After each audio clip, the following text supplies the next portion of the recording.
because we had that all the rain. Yeah. And I came out one day and my tree was at a 45-degree angle. Propped it back up and it's doing fine, and that makes me think that the roots were girdling. I mean, this the whole thing just kind of came out. Can you ungirdle roots? You can in a real young tree. In a mature tree like that, I wouldn't say necessarily it meant girdling roots. It just meant a root system that hadn't expanded very much.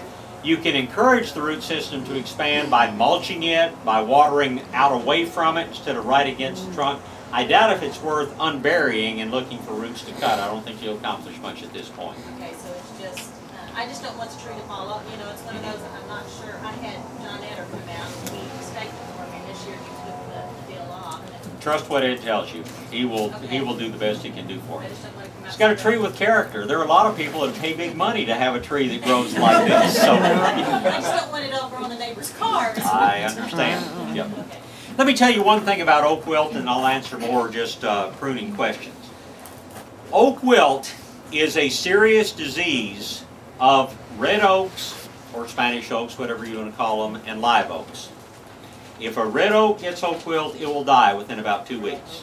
If a live oak gets oak wilt, untreated, it'll probably die in about 6 months. And I'm not going to get into talking about treatment because most of it doesn't work.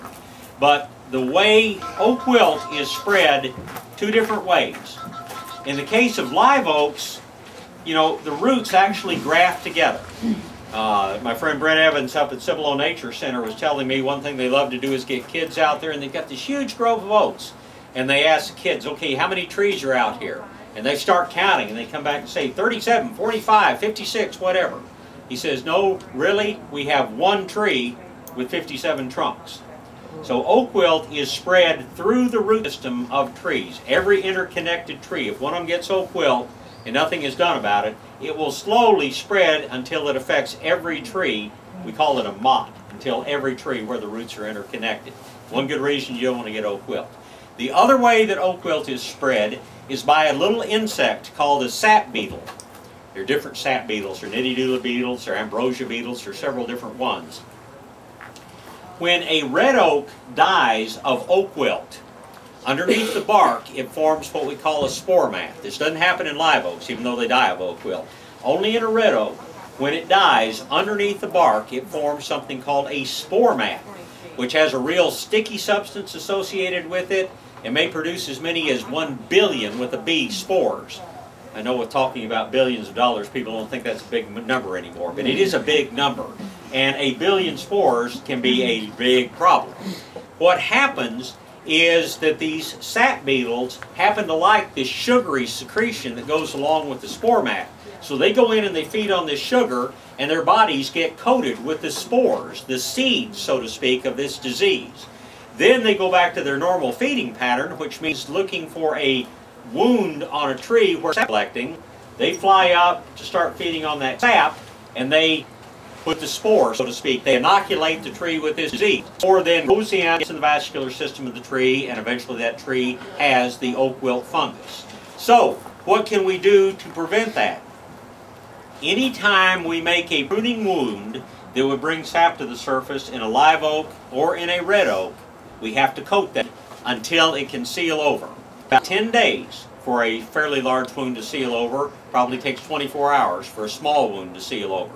So when we make any pruning wound, I don't care how large or how small, on the trunk or on the limbs of a live oak or of a red oak, it is very important that we seal that wound over. The pruning paint or whatever is not helping the tree to heal the wound at all. That's a misconception. The only thing your paint does is to keep the insects away from the wound until it can become non-infected. Convenient, easy stuff to use. But you can use fluorescent orange spray paint if you want. You can use fingernail polish. You can use shellac. You can use varnish. Anything that seals the wound for up to 10 days is very, very important. Now, there are times of the year that you're less likely to spread oak wilt around. Some people say, oh, well, I'm going to prune in the middle of the winter when there aren't any insects active. Again, you haven't lived here very long. We had 27 degrees yesterday morning where I live, and what was it, 85 the day before or something like that, and who knows what it's going to be today.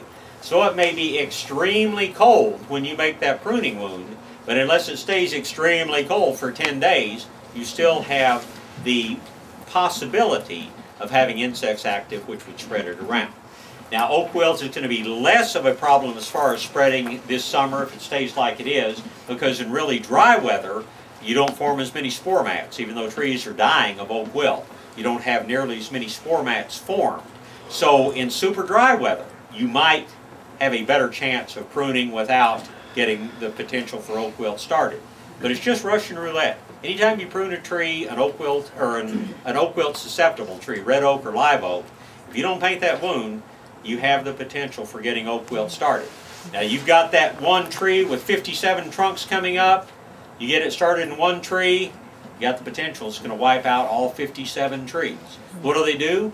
After the fact, they come in, they move 100 feet out, they take a rock saw, and they cut a trench 5 or 6 feet deep all the way around. They bulldoze all the trees inside of the trench, even the ones that look very healthy, and then about 60% of the time it shows up in the other trees anyway.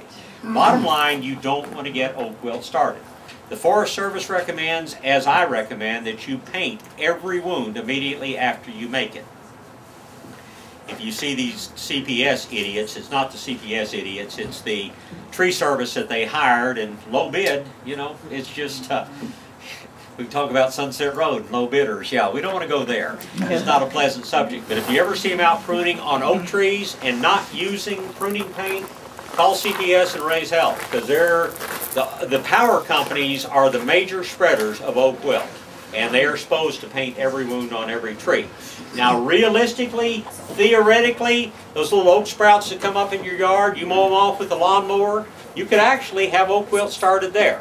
But those little things seal so quickly. What I do in my own yard is I try to mow very early in the day on the coldest day of the winter and cut those things down to where I'm not going to be mowing them again, knowing that the wound's going to seal fairly quickly, or mow in the very hottest part of the summer, knowing they're going to seal very quickly. And that's a gamble, but it's a small gamble. So theoretically, you could introduce oak wilt that way. More realistically, two things that people don't think about is digging trenches. If you have somebody come in with a rock saw digging a trench to replace your sewer line or put an electric line or whatever else, if those root wounds remain exposed, they are very, very infectable as far as oak wilt goes. Make certain that if a trench is dug, that it is filled back in that night. If it's not, get out there and paint the wounds, you know, on the roots, or you could have potential oak wilt spread that way. The other thing is, you've got a tree here that's still alive, but it's 99% dead from oak wilt, so you cut it off at the ground to get rid of it, and it's ugly.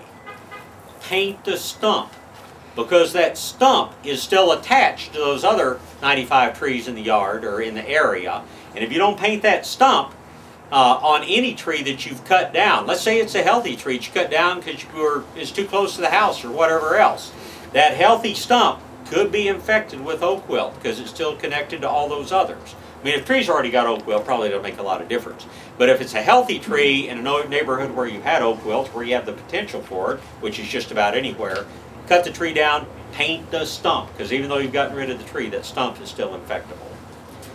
I have a neighbor that has a big butte oak, and he hired somebody to cut it was reputable tree trimmer.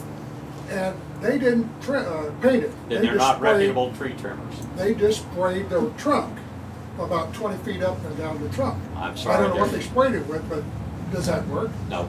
Oh, No. Beautiful tree. Yep. And you have the potential for oak wilt. It's Russian roulette. Maybe the tree's dead, maybe it's not. Time will tell. You say 2 weeks they're going to be showing something? Yeah, after 2 weeks, there's no point in going back to paint. No, but I'm saying, when will you see the death of the tree? Oh, it can be a year or two. Oh, it takes a year. Yeah. Because that fungus very slowly spreads into the heart of the tree. It spreads through the xylem, through the water tissue. But you never painted one? Yeah, paint every wound you make. Live oaks and red oaks only. Yeah. Monterey oak, don't worry about it. It's white oak, doesn't get it. Bur oak doesn't get serious results from oak wilt. Post oak? Post oak, and Post oaks are wimps, but they're a white oak. They're not going to get wilt. They're going to die of everything else that comes along, but they're not going to die of oak wilt. All those dead branches that fall off, you don't need to worry about those. No, because it's dead tissue. It's not anything that's bringing sap to the surface. Well, let me go back to the same thing. You know, Mother Nature takes out limbs. Well, they take out limbs of live oaks too. And we have the potential for oak wilt every time that happens. As you do. Yep. Okay, how do you get rid of the beetle?